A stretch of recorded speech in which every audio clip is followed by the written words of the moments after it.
the creator content over at BENlabs. So I work with musicians, athletes, and content creators like Chef Rush and help brands get inside their content.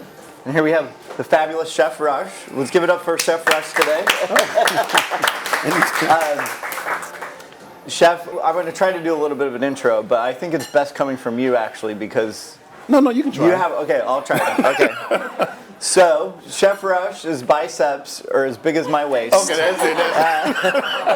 No, I asked him, how many bicep jokes do you get a day? And he's like, thousands. So, I had to put the pressure on you.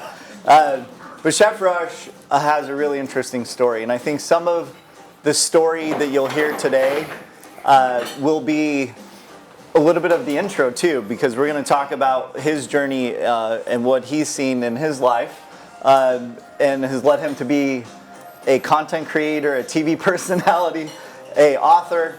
But we're very honored to have him. Veterans Day is coming up here, so thank you for your service and to all the service members out there. Let's dive into it, Chef. Okay, your journey started in the Army, correct? In the Army. Okay. How long were you in the Army? Over 20 years. 20 years, okay. 20 years.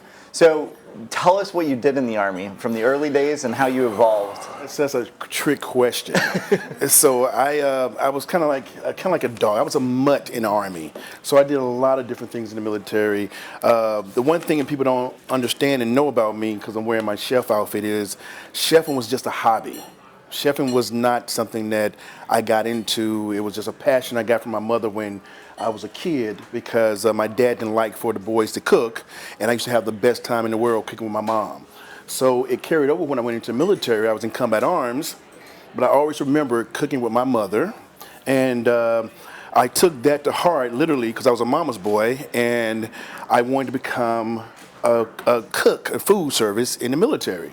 And so what I did, it wasn't what I thought it was going to be. It was crazy. It was mass feeding. It was just chaotic. Slopping stuff. The only disadvantages, the advantages I had in the military when I came in is because I grew up at a poor in projects in Mississippi, in a farm. My dad would work me when I was young, as soon as I could walk. And when I came into the military, I had two advantages, big advantages. Was I'm already getting up at 3 o'clock in the morning, and I was already strong as an ox because of my dad. You know, he did construction, I did construction. I just did everything I possibly do, and it kind of elevated from there. And in the military, did that, long story short, someone saw me one day. They wanted me to do culinary. Didn't know what culinary even was, it meant.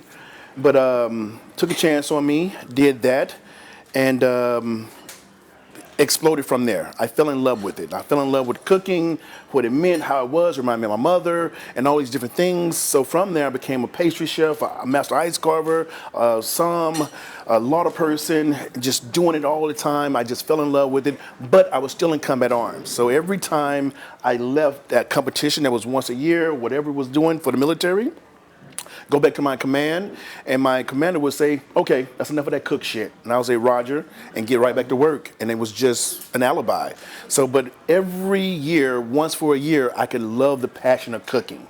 And long story short was I got an opportunity one day to go and interview in D.C. for, at the time it was the Pentagon, and it was for the Chairman of the Joint Chief of Staff, and that was General Shelton. And when they asked me if I wanted to come, I was still young, and I was like, what I need to do? Kill somebody? What do you want me to do? I'm that guy. I'm your guy. What do you want? And they were like, no, calm down. It's to be a chef. I'm like, a chef? In the Pentagon in D.C.? What are we doing with that? And the truth of the matter was that even to this day, 95% of the military doesn't know what goes on in D.C. The White House, the Pentagon, and so forth and so on. They don't know anything about anything, like myself, especially if you're enlisted. Long story short was I interviewed for 4 days. They had 4 more people interviewing for 4 weeks. I was there for 4 days, and I was like, how am I going to compete against these guys? I didn't care. I just went through the motions. I did it, worked my butt off, came back. I was with at Combat Arms. 3 weeks passed by. They finally called me, got there, and this is Joint Forces. Joint Forces, Army, Navy, Air Force, Marines, Coast Guard. I was only with the Army at the time. And this is my first time being integrated to a Joint Forces, all the branches. So that's why I always talk about my service. I'm joint forces. I never say Army, Army, Army, because I'm separating people. I'm separating myself from the rest of the forces. A long story short, what that is, found out that my Army mentor didn't want me there. That's why it took so long. So he didn't pick me. The other people from the Navy picked me, actually. They were like, did you see this guy come here and work his butt off? He worked more in 4 days than these other 4 people did in 4 weeks. And it was a true story, a statement. I mean, I worked my ass off, I ain't gonna lie to you. But that was always me, because my dad always said to me, he was a country guy, he said 2 things: always be the hardest worker in the room, and someone wants you to fail. 2 things he always told me that I still live by to this very day. Being the hardest worker in the room, somebody wants you to fail. No matter how comfortable you get, somebody's looking at you to take your job, your spot, or whatever it may be. With that, this guy, amazing chef, cooked for the Queen, cooked for these people and so forth when I was younger. Since then, I have also. But at the same time, I idolized him, but he didn't want to show me anything.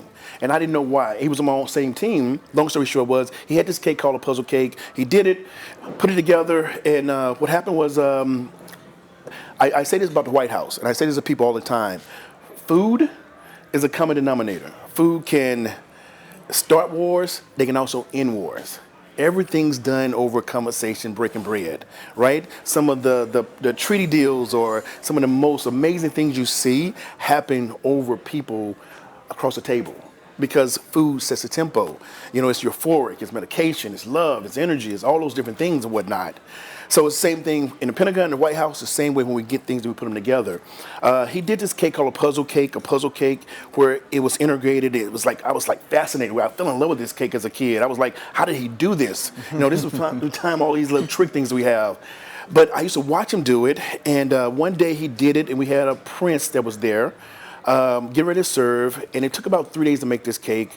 Long story short was, he got ready to cut the cake about an hour ahead of time, and the cake fell apart. First time ever that it's ever happened to him. He's won medals with this cake. He's done it a million times, but for some reason, this cake fell apart.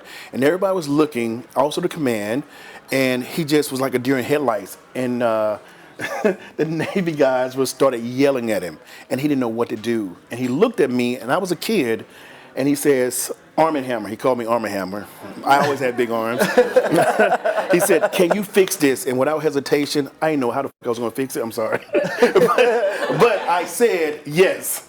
And so I ran downstairs in the mezzanine because I saw this guy do this cake all the time. I begged them, it was a bakery there, I begged them if they had any frozen cakes. They wouldn't sell them to me, and I think I sold my kid or something, the first kid if I had one. They gave me the cakes, I ran back upstairs, I got ganache and praline cream and did all these things because you had to cut it at a 90-degree angle, you had to push together, it was like a very intricate cake, and I saw him. I'm one of those people who learn by seeing, doing, and he just was, they were like, do you need any help? I'm like, no, I got it. Put it together, and literally right before we got ready to serve it, cut it, it came out perfect. The command looked at him, he said, he just saved your job. And that guy who didn't want me there told me for the first time, he says, great job, chef, as a kid. And he says, I want to take you somewhere next week. Next week, he brought me over to this location, and I walked inside. I didn't look left or right. I didn't do anything. I just said, what's my job? What do I need to do? And it was the White House. And when I went inside there, I had a clearance, of course. You have to have a clearance, a top secret clearance. I went there, worked my butt off. I didn't look at any pictures, no nothing. I didn't even go, ooh, ah. I didn't even care. That's how, I guess, detached I was on what I do, on that failure and success rate. And from that part of it, 2 weeks later, he was gone. They fired him. And I came to him knowing everything he did, and I said, do you want me to leave? And he said, no, stay there. I want you to stay there. You belong there. From there, like I said, this is Olympic chef. From there, he took me to my first Olympics over in Luxembourg, the expert guys. I won a bunch of gold medals, won some silver medals. And while I was there, he tells me that what he did, that he didn't want me there. And I told him I already knew that. And he said, well, why did you work so hard? And I said, because it's my job. It's what I'm supposed to do. I don't care about accolades. I didn't care about any of this stuff. Now you have to remember, DC, the Pentagon, the White, that was a different world for me. My world is a world of service and servitude. And so from that part of it, I kind of set a tempo for it about the food industry, about the culinary, and how I could personally change it, which I had no idea what that would look like or if even would happen. But I just kept doing what I was going to do the entire time. Amazing, right? Okay, so I'm going off script now. How many presidents, dignitaries have you served throughout your career? Ooh, you said and dignitaries. Wow. Okay, let's start with presidents, and then let's go dignitaries. 4 presidents. Well, Biden, 5. So Bush, Clinton, Obama, Trump, and Biden was in vice. But I've also been back since he's been there. I was recently just back, and I'm invited back again, I think on the 2nd, coming up of November, right before pre-elections, and then Veterans Day is coming up, yada, yada. So nonchalant. Hey, I don't know what day I'm going to the White House to cook. That's amazing. Okay, so something happened in your career, like you've had a circuitous, I wouldn't say circuitous, but you've worked hard, you've taken your path where you need to go. Can you tell me a little bit of what happened in 2018 with the explosion of Chef Rush to the public? So I've never had social media. I don't have social media. I've had social media, meaning how you make an account of something and you forget about it and you don't remember the password. We all done it. We're not supposed to have social media in those type of positions. I didn't have any social media. Long story short was, I remember this because I just came back from Germany with my sister. And ironically, I'll tell you something a little bit later that led to this. I just flew back in from Germany. I don't get jet lag. I get a little sleep, but they asked me to come to work. They said, Chef, can you come in? And I'm like, no, I just got back. And then for some reason, I'm like, I'm not going to sleep anyway. So I'm like, yeah, I'll come in. It was like, it's an easy event. It's the Ramadan. And we want you to come. I said, okay. It came. Very easy night, simple. As a matter of fact, a year prior, they had canceled the Ramadan, right? But they were bringing it back, to make a statement. So, of course, they eat at sunset and all that good stuff. But I was there. My guys were outside, and they asked me to go outside. If you've ever been to the White House, it's a very small place. I don't know why people think it's gigantic, but it's small. And right outside the kitchen is outside, but right outside that is the president's press, where he does his press at. And we had grills and all that stuff out there. I'm doing peta pans. And then we had all the media people that were there. They were coming up, trying to talk to us. I don't talk to media.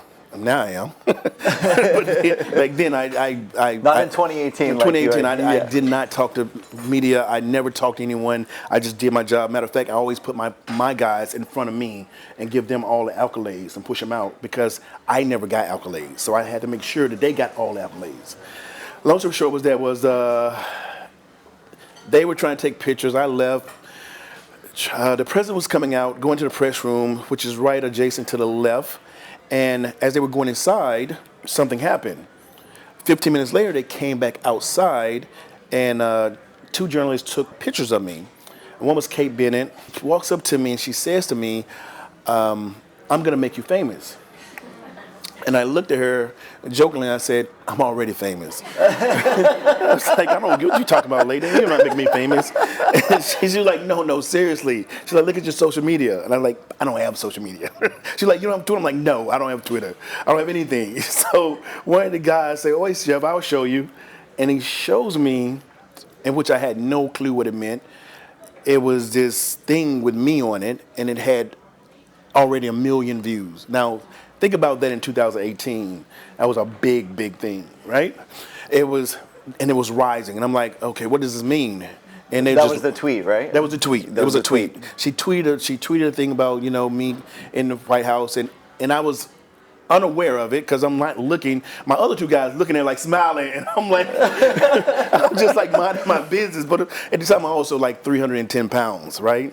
I'm smaller now, of course. But I'm doing my job. And I get back inside the White House, and by this time, 15 minutes later, the whole entire White House is talking about me, and I'm very uncomfortable.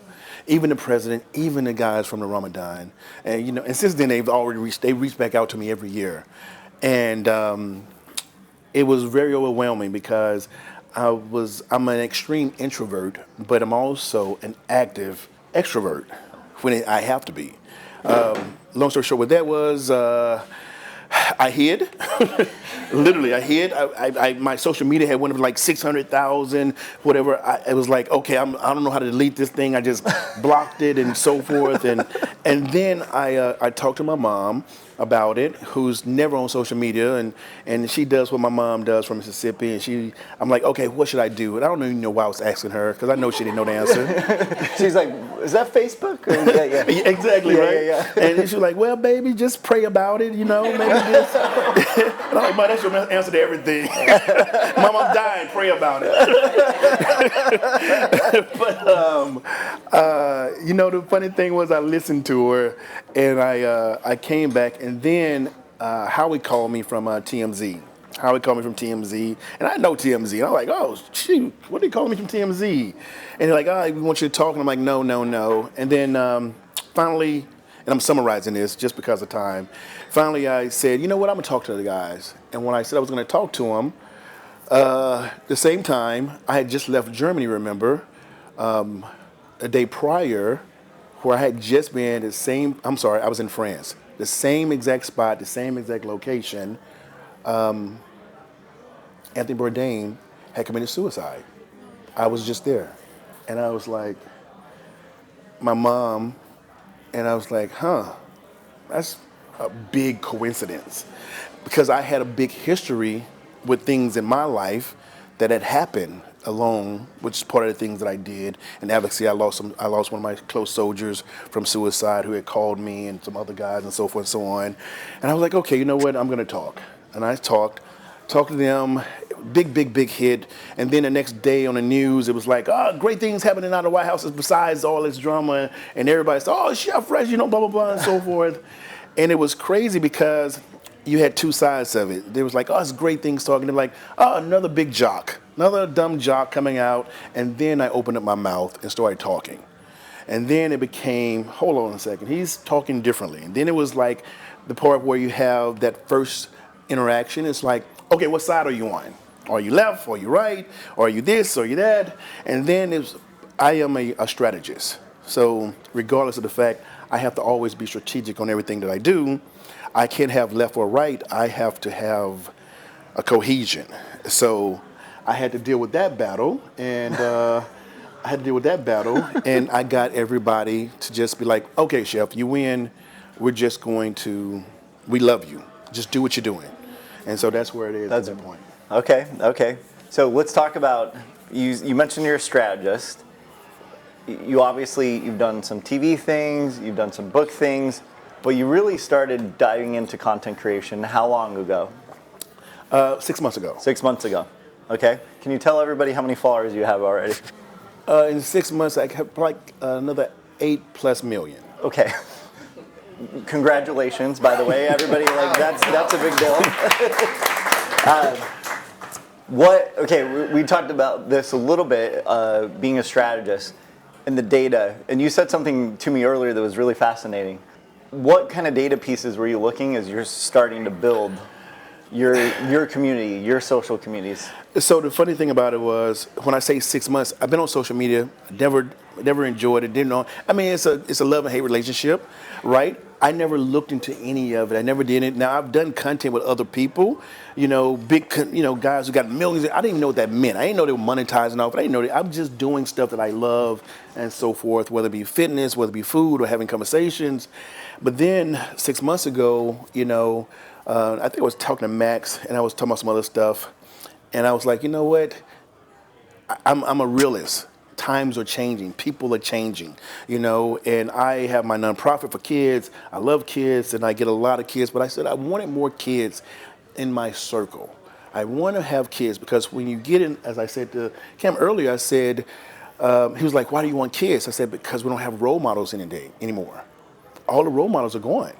You have a lot of influencers, but they're not role models. The ones that are, it's like arbitrary, sometime role models. Sometimes I'm going to help you to get my tax write-offs, or sometimes I'm going to do this or do that. I'm talking about real role models where we had them a dime a dozen, where everybody was supporting everybody, no matter what, not doing stupid stuff, not putting people in harm's way, so forth, so on. So what I did was I looked at all my social media, which was very small, and I went to the data.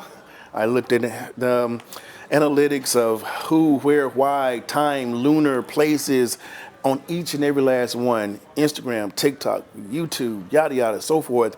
But I also wanted to go one step further. I wanted to not just build them one at a time. I wanted to build them all simultaneously.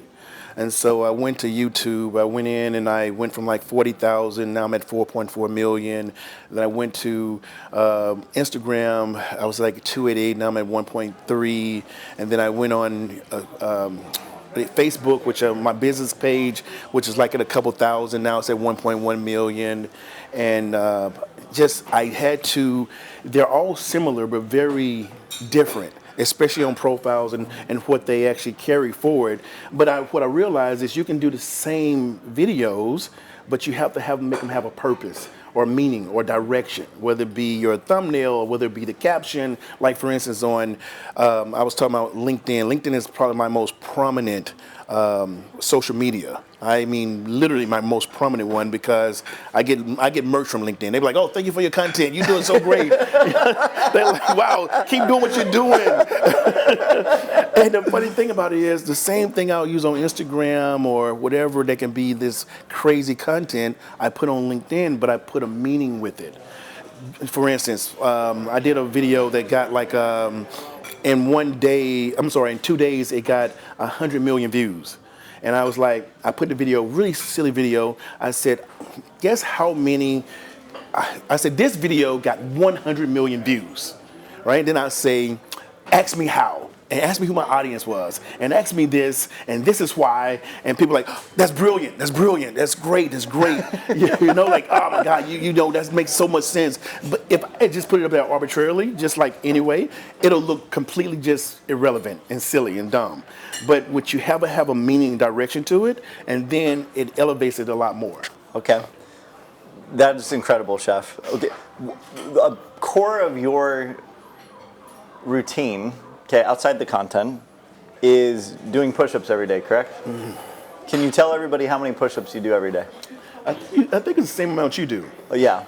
22? 22, right? Plus another 2,200. So I do 2,222 push-ups a day. I do that, like I told you, I'm a strategist. So we have this thing in the military where 22 vets committed suicide a day. And so they had this challenge thing where it was like 22 a day for a month. And I did it, and I was like, I felt like it was wasting my time, right? And it's only for a month. It's like, it's serious, it's much deeper. And so right after that, I started doing 222, and I'm like, this is a waste of my time. It only took me like a minute and a half to do that, right? Same here. Oh, for the 22. And then so I said, let me do something that's bigger. If you know what they say about big, go home. And so I said, I started doing it 2,222, and hopes of doing what I wanted to accomplish for it was exactly what I got. People looked at the number, but the main thing, how many, but the main thing people always, they talked to me about was, wait a second, why did 22222? And then that opened up a conversation. So with that conversation goes into, oh, I'm glad you asked that question, the military, why, and now let's caveat and talk about the spouses, the kids that don't get recognized, yada, yada. And so from that part of it, I have been able to speak literally to every organization, from Cummins to Charles Schwab's to Navy Federal to FBI to military, medical, and everything that I do and people I talk to that relate me to is about fitness, food, mental wellness, because it's all relatable. If you think about all those parts of it, they all come together. And the things that we have, every person, everybody, no matter what race, color, job, monetary value is food and mental wellness, all those things that come together, fitness. So, like for instance, the pandemic happened, I think you guys can attest to this. I think everybody became a creator of food and fitness. I was like, what the hell is going on? I ain't never seen so many chefs in my life. All of a sudden, bad ones too, right? they can't go outside. No, right? But people needed entertainment, and everybody wanted to do something, so they had to caveat. And like a lot of guys now, my friends, they doing great because they started on that because people needed an outlet, and that just proves how much people need an outlet with looking at food content.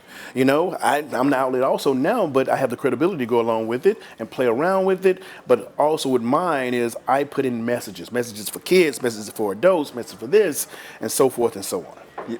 So what would you, knowing that your content's really fun actually, right? But you do a good job at working in whether it's brand messages or whether it's suicide messages or whatever that may be, right? Can you tell us a time where, I'm just going to go here, and if you don't want to, that's fine, but we're here in a nice little session, where you've had a parent or a child reach out to you and say, thank you so much for this content, this has helped me X, Y, and Z. Like, can you tell us about it?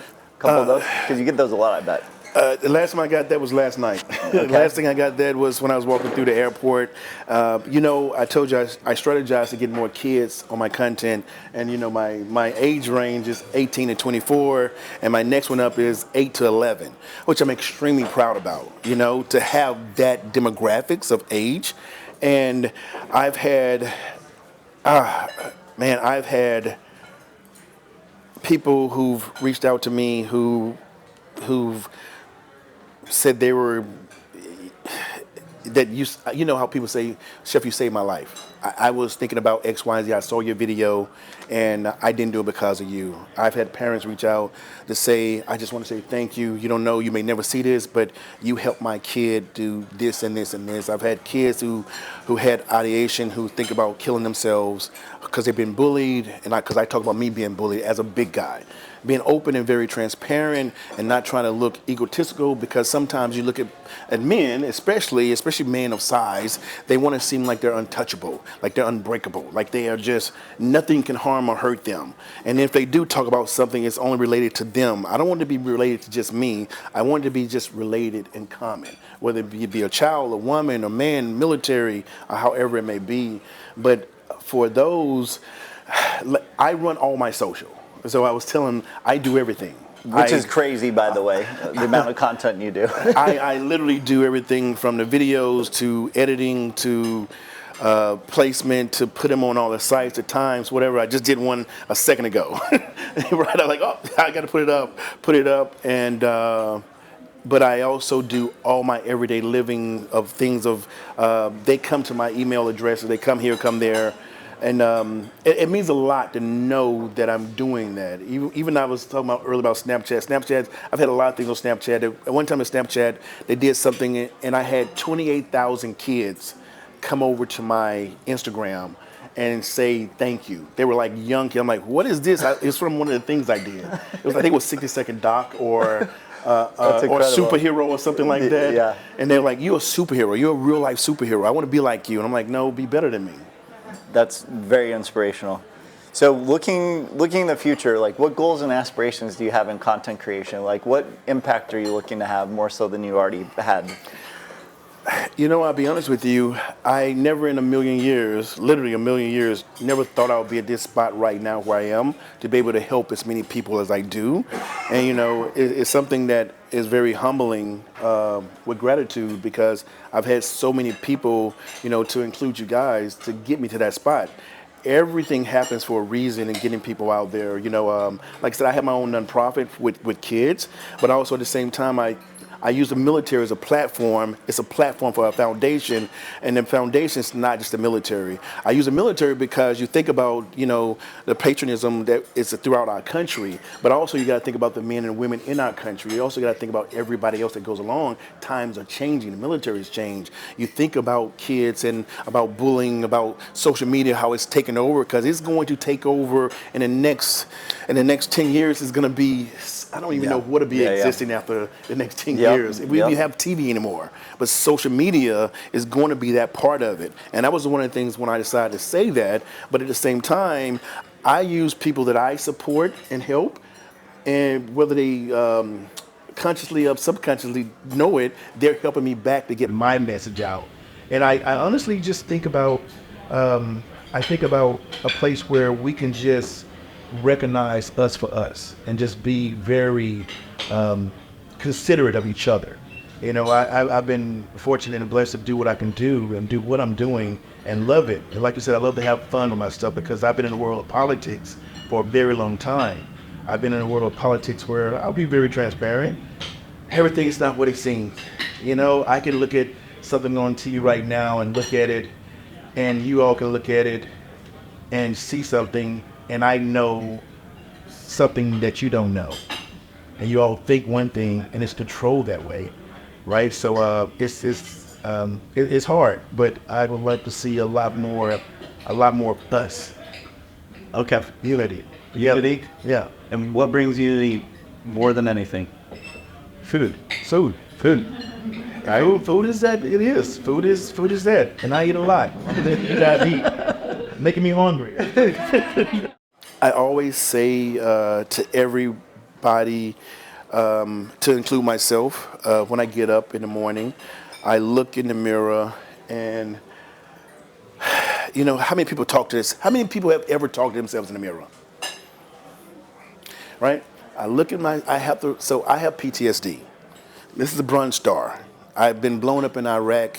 I've been blown up in D.C. at the Pentagon when the plane hit. I've been in Iraq. I've been in Afghanistan. I've been through a lot of different things. PTSD, I've had, you know, parts where you just seclude yourself and ideations and depression, anxiety. I've had all those things. And you see me on my videos and you see that, and I remind people it's just what it is, but what's on the inside. You know, I get up every morning, I have to remind myself when I look in the mirror, because the first time we're gonna go, whether we're brushing our teeth, taking a shower, or whatnot, is what am I gonna do today? What's my accomplishment? You're worth it. You're your greatest worth, your greatest value, but also I say simple kindness. Never become complacent, always grateful, gratitude, humility, and always a give back. You know, my mother always told me on this challenge coin, which every president has one, every general that has one, to include myself, you can do anything, never give up, keep going. And I say to you guys, regardless of how high you are, you know, the top of one mountain is always the bottom of the next. You keep going and remember everything that you do, but also just remember that one little give back, you know, kindness.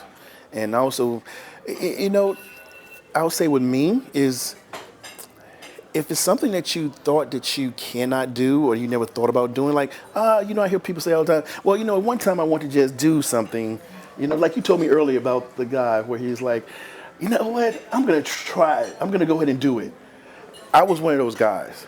I had no clue. I moved to LA. I live in LA and DC. I moved to LA during the pandemic. Just because somebody was eating a lot of burgers, overcooked. I'm like, I ain't got time for that. I'm gonna go ahead and try my luck at something else. I had no idea what that looked like. Literally, I had no idea what that looked like. It was added income. It was added, you know, taking away added income. It was just so many variables that people said, how are you just gonna get up and just do that, right? Because I tried, and that's where I'm at now. Thank you so much, Chef. Thank you so you. much for Thank your you. time, and thank you for your story. Alrighty, Ali, we have a little bit of time, right? Or you can do some push-ups with me. Whichever one. Yes, ma'am. Yes, ma'am. Your kind of approach to working or collaborating with brands, knowing that you have such a motivational backstory, you have nonprofits that you're supporting and things like that. I don't want to be one of those guys or content creators that wants to get paid just because of who they are. You have to have a down work that goes along with it, which means so much more. Even the honest of the story is that I've had brands come to me before I got it with Max and everything where I just saw their values. I'm like, no, I can't do it. I don't want to do it. Even if I didn't have it, and which a lot of times I didn't have it. I needed the money, but I just could not do it because I still had those morals and those values that was better than me, like who I am. But you know, a lot of brands now, and I'll caveat to that, just say this little quick statement is that even if they don't have the, because I understand that one thing about this is I understand politics. I understand things, how you need to have write-offs. You have to have this certain amount. You got to have, I understand all that. And that's fine and okay. But at the same time, just remember, you could be attached. Like for instance, I use the military. Military is the biggest working force in the world. I mean, you can't go wrong. You can't be stigmatized. You have everybody loves the military, and you have that 0.1% that doesn't. Who cares about that 0.1%? We care about all the rest of them. You're not going to make them happy, and we don't care about them anymore, right? Because I say the same thing. I can't save them. I can only save myself. Then the people who want to be saved, you know, it's like taking those sacrifices. But if you can get that brand to look at that bigger picture and be like, wow, okay, and we've done that before, you know, like, whoa, okay, we didn't expect this. Now it's changing it, the demographics of it, and became something much, much bigger and much more impactful. I'm also looking forward to the unexpected, unknowing. I'm okay with that. I want to venture into things that I've never ventured into. I'm the person that when someone says something, how other people will be like, nope, nope, nope. I say, wait, let me think about that. How can I recreate this, redo this, re-engage this, make it better, or so forth? Some people, like for instance, my funny videos, people ask me all the time, like, how can you do those? Because I like to have fun. And when you see a big guy like me doing stuff like that, it makes you feel comfortable, actually, compared to me trying to act I do act tough, I'm not gonna lie. But when you see me on that side of it, or when I laugh at you or smile at you, and then all of a sudden, by human nature, you do become more relaxed. You know what I mean? Like when someone smiles at you or says hi in New York, which never happens. Like, whoa, where are you a tourist? So it kind of goes on that part. So I'm the most looking forward to something that I don't even know what it looks like yet, but I know it's going to be big. Yes, sir. 2 questions. How long does it take you to do all those push-ups? Oh, great question. And then, you know, you're doing a lot, right? You're a chef, you're a trainer, you're involved in philanthropy. How do you manage it all? First question is, I'm an endurance trainer, right? Like I don't get to work out a lot. I'm a muscle memory guy. I'm that person. I'm a beast. I'm not gonna lie to you. I am a beast. I'm not humble with that at all. You've got proof. I do have proof. You know, I'll tell you one little quick thing is I was doing an event for an hour and a half. I had 100 people do, it was either 1 at a time to 2 or 3 at a time, do my 1 push-up challenge for an hour and a half, right? It's where I do 1 push-up. And I had fitness guys, I had law enforcement, firemen, kids, and everybody. And out of 100 people, I was going back to back. How many people completed it? It was 1 push-up. It was just 1 push-up. Now, I'm doing them every second. They're just coming in new. So 100 different people's is me doing it every time. 0. No one can, I beat them all. Every last one. No matter how fit they were, no matter how this, no matter, I beat them all. Because they thought it was about the numbers. It wasn't about the numbers, it was about you. You have to think about that. It takes me an hour and a half to do the 2,222 push-ups, right? Because my mind is I talk about it in my book, it's called, it does a reset. Every time I do something, it's like going working out, right? Every time I put that weight down, I consciously have to, your mind's a crazy thing. It's amazing. You can reset and say, I never did it before. Like, how do I do? Oh, that's a great question. So it equals 1776, right? Which everybody knows 1776. I do 125 a set, comes out to 17.76. Do you have a mark for it? How do you... No, I count. So I have no music. No, it's just me in my head. I'm counting 10, 10, 10, 10, 10, 10, 10, 10, or I go 25, 25, 25, 25. Even the way I train people, I tell them stop thinking about that. I don't do 10 or 12 reps. I tell people, because once they go past the 10 or 12, their mind cuts off because they're so used to it. I say start at 25. So think the number 25 in your head. You're going to do 25. But if you're thinking 10, you're going to stop at 10. And as far as management of the day, I'm not going to lie to you. I do so much. I know I shouldn't do everything I'm doing. I've already scaled down to most prominent things because you can't save everybody. I've had assistants that I've had to get rid of because they couldn't keep up, or they couldn't do it fast enough, or they couldn't. It was such a diverse audience. And you have to know how to treat every diverse audience, right? Especially if you're representing me, you got to talk like me, walk like me, act like me, and know what my causes are. So until then, I just work, and I work a lot. I don't sleep a lot, unfortunately. I don't have, what do you call it? Jet lag. Like I get ready to go to Korea next week. If it's 3 o'clock here and it's 3 o'clock in Korea, my mind instantly goes to it. I go back to LA tomorrow, my mind instantly goes back to 3. I don't get, it just. Machine. Okay, I'm a machine. I would take that. A beast of a machine. A beast of, Do you think that's from being in the army or why? you know what? Yes, I do think that. Actually, I think it started when I'm with my dad, because I was getting up at 3 o'clock in the morning with my dad doing that hard labor, doing that work.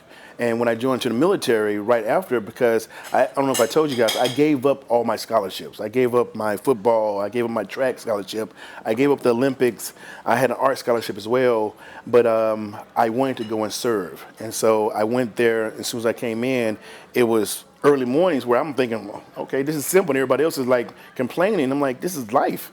And then in my military trajectory, I was early on put into a different type of, I became a Zulu 5, which means I get to be around a lot of people and do a lot of things that other people don't get to see. So it was just very different. And I worked a lot of hours. Yes, ma'am. Who is, of all the people you've met, some of them quite incredible, who's the most inspiring person you met and why? Of all the people that I've met, the most inspiring person is the person I look in the mirror every day. And the reason why is, I'll be honest when I say that to you, is because people come to me and say, oh, Chef, you're my biggest inspiration. I said, no, you should be your biggest and greatest inspiration. Because at the end of the day, you're going to go to sleep. It's only going to be you against you. When you're at your lowest or your highest, I tell people you can be your greatest ally or your worst enemy. You have to remember that. I've met some great people, from the presidents to some amazing, amazing people. Even my dad told me, he said, I'm not your idol, son. I'm your father. I am betting things for you to take with you forever that you'll learn. Trust me, I'm a mama's boy to death before she passed away. But even with her, I had to say it, and after they left me, I was like, okay. Because you can be at the top of your game and you can have something that's going to hit you really hard, right? Like I had to realize when I was in the military and they had me on all these medication, because I was a big guy. If I'm having PTSD and they were like, well, you need to go, I was in 2 inpatients. That was for 3 months each. I'm a big guy. All they gave me was medication, because guess what? They didn't want me to think, they didn't want me to be something that I wasn't, which they looked at me like, okay, we need to put this guy on medication. And they did. The first time, the second time, and when I had some relevancy, I'm like, wait a second, this is not right. Knowing my status and who I was and who I am and who I've served and all the things I've served, you demoralize me to think that I need medication because I'm having issues with myself. And at the time of clearancy, I dumped everything. It was terrible because I shouldn't have did that. But when it was all over and done, I looked at myself in the mirror and said, okay, it's me against me now. And I had to remember that, even though I have the greatest support system, like you guys, Max, Scam, everybody here, but when they're not here and my kids are not here, and when I'm alone in a room, I have to think about that, because your mind is a crazy thing when it starts speaking to you, when it starts talking to you, when you start doubting yourself. You know, it's crazy. It's think about, I was talking about earlier, I'm doing an AI thing now called Mirror Me, where I mimic myself, and I sail apart while AI, interprets everything I do, and then as soon as it's done, it will have it, and if I'm doubting myself, I talk to myself, and it'll tell me, hey, as it studied my behavior, it'll tell me, no, we're not going to do this because we've done X, Y, and Z, yada, yada, yada, and so forth, so on. So it's very important to me about each individual being their biggest inspiration, especially with the kids. You want to empower them, and so that's what I do. Thank you. Thank you. I think Chef needs a burger. Thank you. Anybody else? Thank you. No? Any push-ups? He already broke my arm earlier. Yeah. I don't want to embarrass you. Thank you. Thank you, It's amazing. Chef. Thank you guys for having me. I really appreciate it. Thank you.